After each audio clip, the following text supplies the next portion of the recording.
Okay, so welcome to our first of hopefully many Forever Fused conversations. I'm Julie Wilkins, and I have with me today Ellen and Jen, and I'm just so thankful for them coming on board and just deciding to get together with me virtually. They're up in the Northeast, and I'm in Alabama. And what we have in common is that we have all had scoliosis spinal fusions, and we're all teachers. We're all yoga teachers, and Ellen and I particularly have been in healthcare fields for a while. And a couple years ago, I started a community, a virtual community called Forever Fused, which you can find more at foreverfused.com. And it sort of evolved over the years where we've been able to connect. I know, growing up myself, having this big surgery done, I never met anybody else who had had the same surgery I had. And so, the internet came along and you were able to kind of outreach and find people. And now we're able to really connect and learn and provide resources for each other. And it's just been a great thing. So I wanted to start to get together, even virtually, and talk about some of the things that have been coming up, with us, living well. I mean, that's kind of the theme of Forever Fused, is living well after spinal fusion surgery. So I met Ellen, I think, Ellen, it's been like 15 years. Okay. Okay, I met Ellen about 15 years ago. I started to explore yoga here in Alabama. I have a 13-level scoliosis fusion. I had no idea what I was doing. There was nobody here to help me. And Ellen happened to be also, doing yoga and teaching yoga. And she put herself on the internet, and I was able to find her and meet her and visit her. And that's just how the whole thing started. So Ellen, go ahead and take over. Introduce yourself. Tell a little bit about your story and anything else you want to share. Okay, I'm trying to be somewhat brief, but yeah, I had my first spinal fusion when I was 16. I was primarily a lumbar curve. I had an S curve, but mostly in the lumbar, which is not as common as thoracic. I think most people have thoracic. So my first fusion was what's called a flat back. It went all the way down to L5, but left the L5-S1 joint unfused. And, I was sort of okay at first, but I just remember always, it never really quite was right. And then I tried to be athletic because the doctor said, like, oh, you can do anything, or don't jump out of a parachute or whatever, they don't really tell you much. So I remember just like trying to be athletic and just gradually wearing out that joint, and kind of over the course of 15 years having more and more pain and getting very kind of traumatized by not just the surgery, but by trying to go to college and get married and do things like in chronic pain. And then I had a very successful revision surgery where I was fused to the sacrum, and I never had back pain again. So I went from having chronic, severe, all the time, horrible, like 10 out of 10 pain, to no more pain.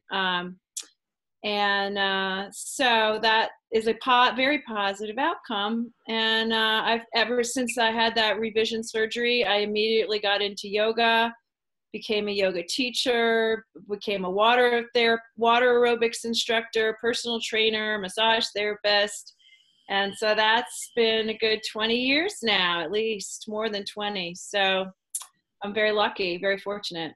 So. And where can people find you now? Where are you working? My practice now is based out of Greenwich, Connecticut, which is just 30 miles from New York City. And I lived in Georgia for a long time, which is why I could see Julie, but no more. So I have a nice studio there. I actually have a Pilates reformer, which is what I spend most of my time on now. But I do small yoga classes, and I do classes of like 3 to 5 people, because I specialize in therapeutic instruction, and that's all you can do. Right. Yeah, that's as much as you can really have in a class, or that's as much as I can have in a class, because otherwise I don't get to really pay attention to people. Right. Okay, Jen, what about you? Hi. So I think Ellen is the glue that binds us, because I had sought Ellen out a few years ago after I had my second child, which is really honestly when I started to come back to my spine and pay attention. It was after he was born. But to back up, I was diagnosed with scoliosis when I was 8. I wore a back brace from age 10 to 14. I have an S curve, right thoracic, left lumbar, very classic curve.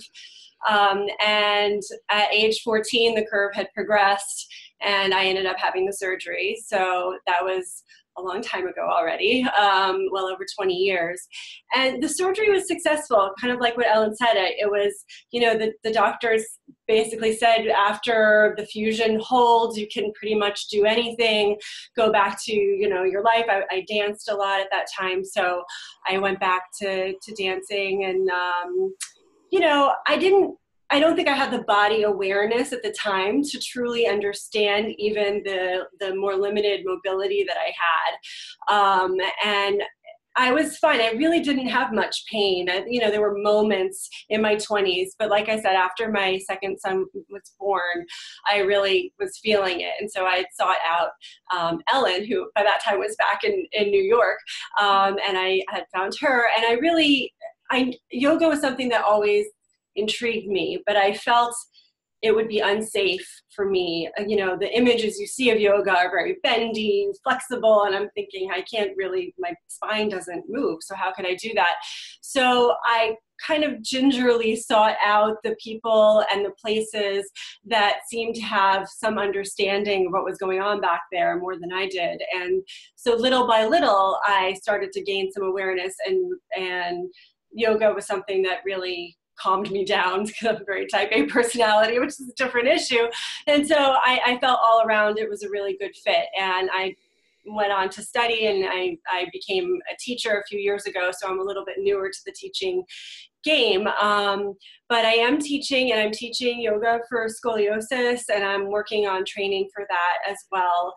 I'm moving on. I'm hoping to do Elise Miller's practicum to become a yoga for scoliosis teacher. But all of that said, the work that I do for myself is certainly adjusted because of the fusion, which I think is, you know, what we're talking about here. And I practice in Westchester, New York, which is a suburb north of New York City. And I can be found at alignwithjen.com, ALIGN with Jen. Well, so that leads me into my first question I wanted us to start talking about is what we, the three of us, what we are all doing right now to take care of our bodies, whether it's yoga or other things, and we're all kind of in different age ranges too. I think I'm 42. Jen, I don't know where you are, somewhere around. Tomorrow. Okay. So, and Ellen and I've talked before about how, you know, it's interesting staying active. It's not just dealing with the fusion, but just the other side is aging with the fusion and how our practices have to change. And I can say for sure, my practices, and I think Ellen was trying to tell me that when I was 30, like, okay, Julie, you can do all this now, but this is all going to change. And she was right. And it's been okay. I just had to listen. And I'd say, you know, getting into my yoga practice early on, the one thing that taught me, the best thing for me was body awareness and listening to my body and being able to tune in early enough to say, you know, I think my body needs some new movement now. You know, I think my body needs something new. So Ellen, where do you land right now with what you're doing, your own practices? Okay.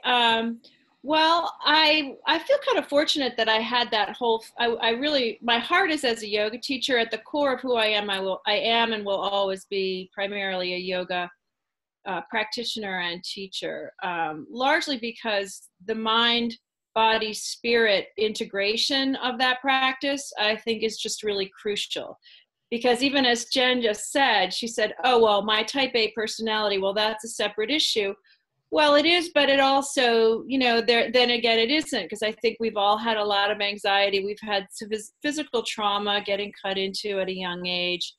So anyway, I do think that the yoga brings me back to the importance of centering, of letting go, of not trying to just always be fixing myself or trying to do something right, or, you know, it really at the end of the day is a practice of wholeness and acceptance and nurturing. And so even if I'm doing Pilates or riding a spin bike or swimming or some weightlifting, I have always my guiding principle is my yoga philosophy and psychology and practice, which is listen to my breathing. Am I straining? Yeah, yoga, like you said, I'm confirming, it gives you so much body awareness that I feel like I'm safer going off and venturing into other things because of the training to self-monitor and watch and not just say, oh, I can stay on this bike another half hour. I know I can, because I know I can feel like there's a strain starting or something, and that maybe I'll wake up tomorrow and feel bad. So does that help? I mean, I do a lot of stuff. Primarily, I'm doing Pilates Reformer right now because it's really, really, really helping me a lot. But I'm a yogi. Okay, so Ellen, I do want to ask you real quick about Pilates in particular. There's so much, especially you have the full fusion to the sacrum, so you have that ability, and there's a lot of curling up in Pilates. So, you know, a lot of forward flexion from my memory, or rolling up. Are you just taking those out? I just don't do that. I bought the Reformer. I purchased the Reformer, and I have it in my studio. And you know, I've taken some lessons. I had a good teacher who was able to modify things in a smart way. It's a lot of isometrics. I do put my head up on a little ball, and I can put my seat up on one of these blue cushion, like a little cushion, which helps me just be able to contract the muscles in the front, like the muscles that connect the front of the rib cage to the front of the pelvis. Just because even though it doesn't bend, the spine doesn't bend, it does help me activate those muscles just to have my head and my seat just slightly elevated, like an inch or two. But mostly I just do neutral spine. I mean, what can I do? I do neutral spine. But you still have to, I still find it's really important to be able to keep those muscles firing, because isometrically, they'll get weak. You know, I have to do isometric core contractions, or I get really thrown off center. I'll end up starting to lean gradually one way, and then my head, you know, and that really helps me stay centered on my hips, right? Well, and I want to say real quick, when people ask me about, you know, and they have spinal fusions, how can I do core work? Because what people think of with core work is sit-ups, rounding and sit-ups. It's all in the isometrics. Yeah, I mean, when you have a fusion, it has to be isometric.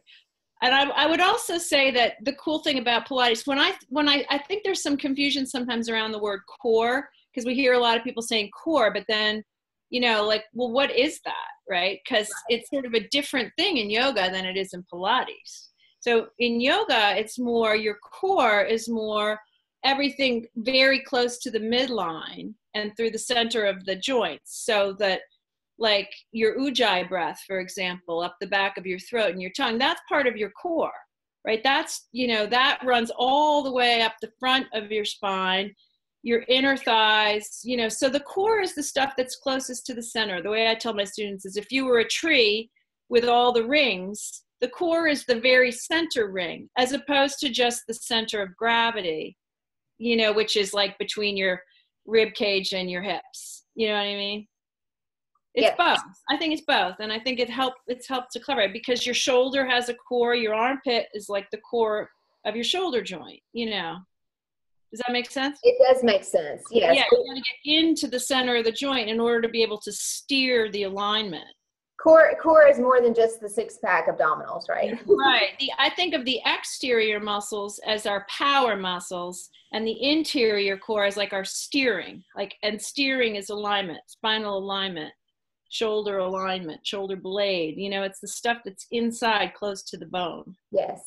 Okay. That totally makes sense. Totally makes sense. I want to get over to Jen. I want Jen to talk about what she's doing with her activities now.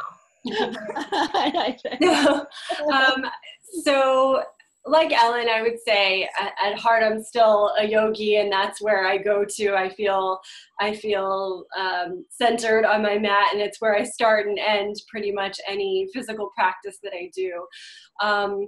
I will say, though, that it's beginning to shift in terms of what my focus is. when I'm working. And part of it has to do with injuries that I've had. They've kind of steered me and guided me to what I'm lacking and what needs help. And most recently, last year, I had a very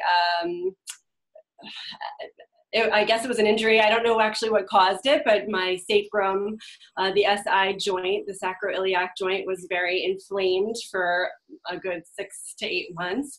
And I had to work really hard to put things back together there. And it really got me tuned into my lower body, and working with the hips and the glutes and that part of the core down there. So I've tried to bring more strengthening to that area, which I do think isn't a natural go-to for a yoga practice. I think it kind of gets a little glossed over in your traditional yoga, and certainly in a lot of the lengthening and extending that I was practicing in an Iyengar practice, which is kind of where most of my yoga practice is these days. I work, in alignment-based flow and an Iyengar class, and so we use a lot of props. We use the rope wall, and it's a lot of stacking, and I felt like I may have overdone it. So these days I'm really working on strengthening the lower half, which is kind of interesting because what brought me to yoga many years ago was a lot of pain in my neck and shoulders. So that got resolved. I always think of it as like a whack-a-mole. It's like I fix one area and then it kind of pops up in another, and it's part of the process. And so I know down the line I get better and better at picking up, at least I like to think I do, of picking up those red flags and knowing what I need to focus on. It's a little bit of a mixture of an art and a science. So, I think these days I'm really focusing a lot on lower body strengths in that region. Yeah, and Jen, I'll say I'm with you. I mean, for years, especially beginning the yoga journey, you kind of think it's all about flexibility, and especially with us because we're, sort of frozen. We're frozen throughout, our spine. And, finding flexibility wherever we can find it. Then this is another thing Ellen told me. She said, let's see, Ellen, if I can get this right. This was years ago, but it was something like, in the beginning, when you first start to move your body, after spinal fusion, and that could be 20 years after your spinal fusion, maybe you've never really gotten into your body before, there's scar tissue, and there's so much that you kind of have to break through and breathe through and expand into. But at some point, you kind of have to go back and sort of restabilize, or maybe just stabilize. Like, I don't know if I'm describing that, and you can add, Ellen, but I found that to be my path, is that I worked really hard on gaining flexibility, even in my unfused lumbar area, and of course other areas. And then at some point, my body, I was just listening, my body said, stabilize, stabilize, stabilize. And my practices over the past 2 or 3 years have completely changed. People might follow me on Instagram or social media and see that what I'm doing looks really different right now. And I still get on a mat barefoot, but I move in ways that are less bigger ranges of motion and smaller, more isometric, more strength. I'm even back in the weight room at the gym lifting moderate weights, and my body is happy right now, generally happy. Good. So, and I do still a little traditional yoga, but probably not as much as I was doing 5 or 10 years ago, for sure.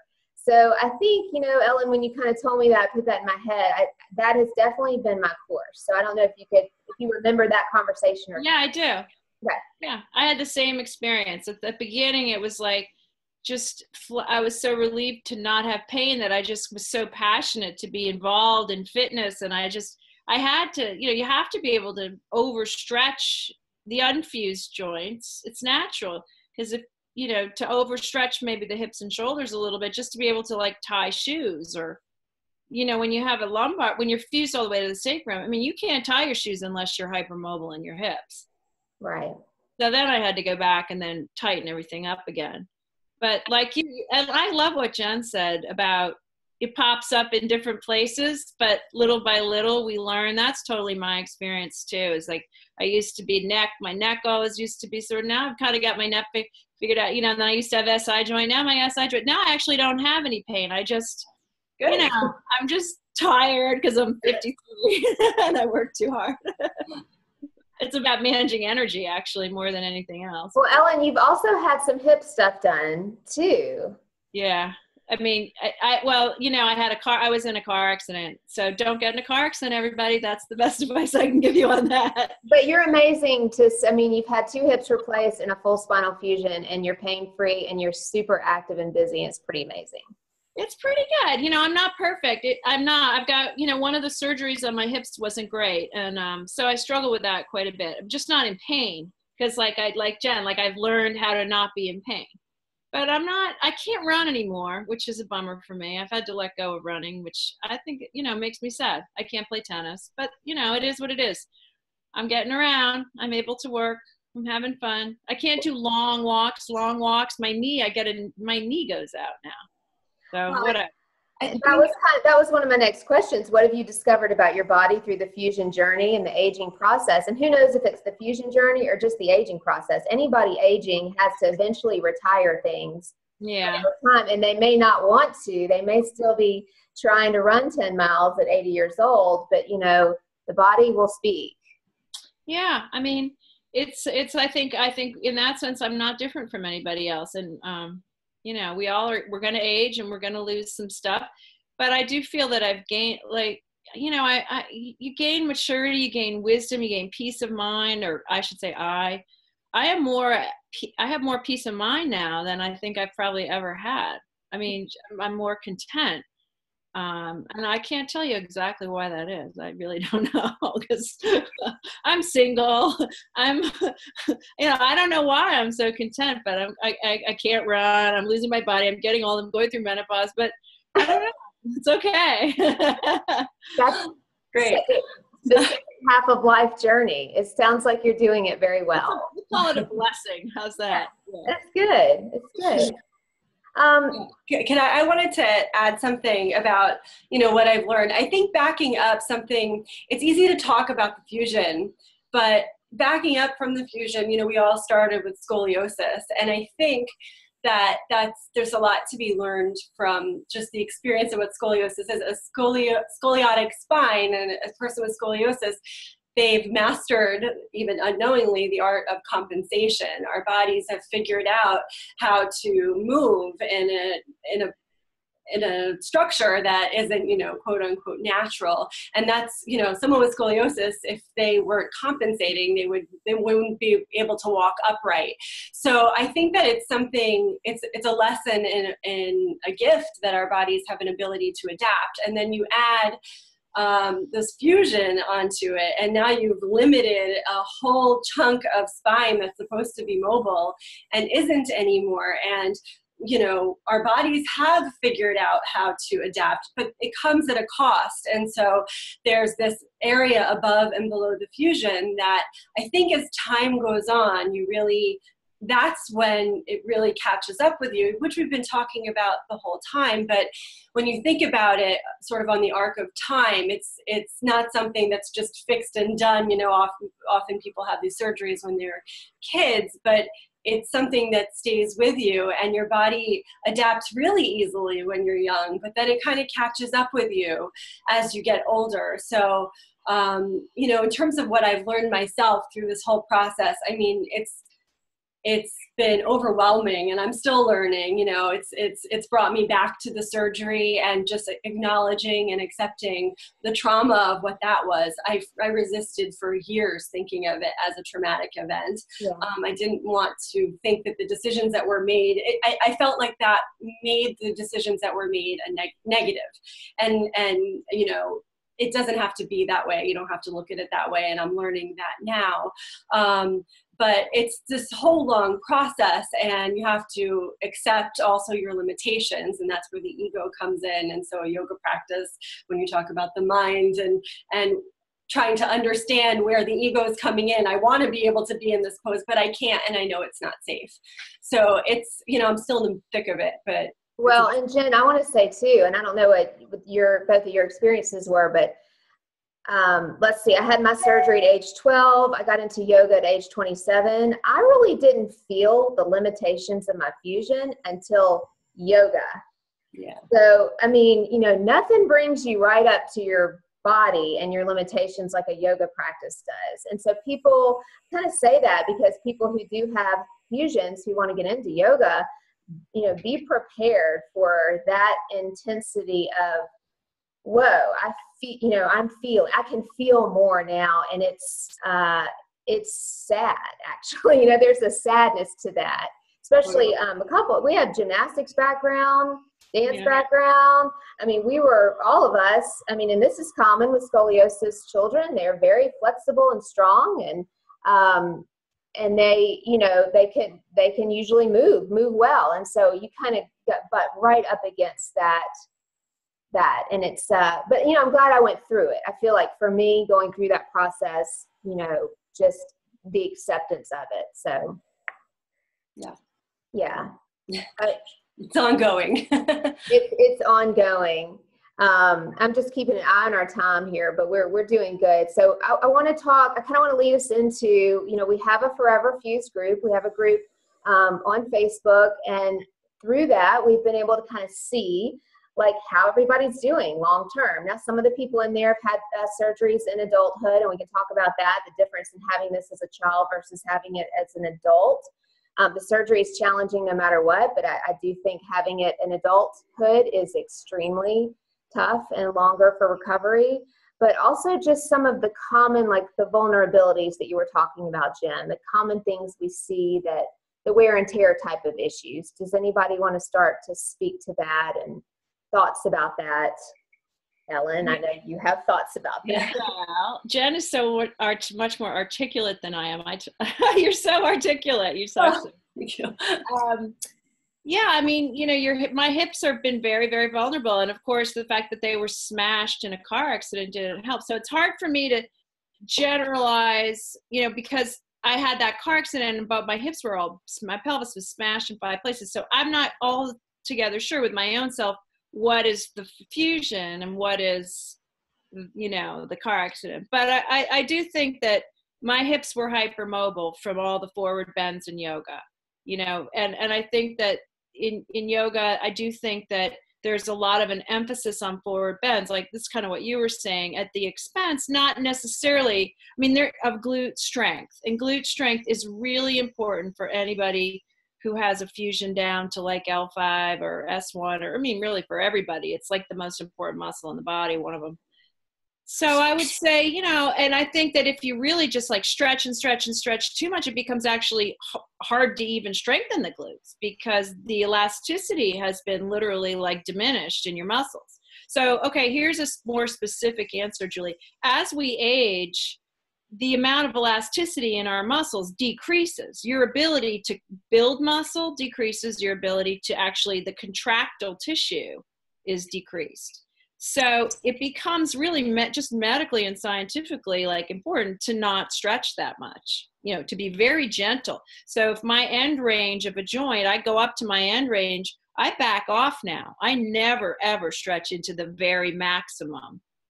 You know, I get into a place where I just feel some tension, and then I kind of focus on the relaxing of the muscle, because a lot of times, you know, you can pull and pull and pull on something, but you've got to find that balance between, well, am I feeling engaged and supported, and am I strong? Am I isometrically working? And am I relaxed? You know, all that stuff, finding that nervous system piece. I don't know. So I'm careful. I'm careful not to stretch that much. You really told me that early on. Do not overstretch. Do not overstretch. And I'm with you. I don't go to my end ranges anymore, and I've tightened up a little bit, but I'm okay with that. Yeah. That's good. Yeah, me too. I would add about just things that have come up in this group, which has been really incredible and impressive. You know, we've been in it from the start, and it's really quite active, and it's been very reassuring in some ways through people's shared experience. There are patterns that I've seen. There do seem to be a lot of SI issues, you know, in that region. People seem to have a lot of instability, which is tricky in and of itself, because I feel like, based on my own experience and having read up on this a little bit, that there's a little bit of controversy even in the medical world about how you know, stable or unstable or mobile is that joint in and of itself. So that creates a whole other host of issues about being taken seriously and that sort of thing with that region. I would also say a concept that comes up a lot are this idea of flare-ups. People talk about, like, from time to time, a muscle just firing and kind of nagging a particular spot is between the shoulder blades. People seem to complain about a lot about. And so, you know, there are things people do, and it's nice in the group that people talk and share about what works for them and what doesn't. I mean, I could tell you, for me, I lie on a heating pad every single night, like right in my upper back. It's part of my night routine, but it's certainly because of just the tension that's always there, and I'm sure because of the structural issues there. But so there are certainly patterns, I think, that we've seen emerge, and it's kind of it's interesting because I think that the surgeries are done and then they're kind of like you're off on your merry way, and it's nice to see the patterns and have that kind of sense of community. Well, we're kind of getting low on our time, and we have so much more to talk about, so we're going to stop right there because there's more to talk about vulnerabilities and also what people are doing, how they're managing their flare-ups, how we're managing our flare-ups. So I'm going to go ahead and stop us here, and we're going to continue this conversation again. I'm so excited that y'all talked to me today. Yeah. Just so smart and wise. And it again, like thinking about all the years of never having anyone else to talk to who'd had a spinal fusion, and now we have like 400 people. Well, and I got to say, when I started teaching yoga with a steel rod in my spine, there were nobody teaching yoga with a steel. I was the only one. And now there's both of you, and there's Jen on the side, Jen Gorman. There's like a lot of people. There's a lot of people now teaching yoga with rods in their backs. And not only teaching yoga, teaching Pilates and doing personal training and staying active. So, and my goal is to have some of those people on too, to start to talk more and share about what they're doing and how they're living. So thank you all, and namaste. Namaste. Thanks, Julie. Bye, Jen. Thank you. Talk later. Bye.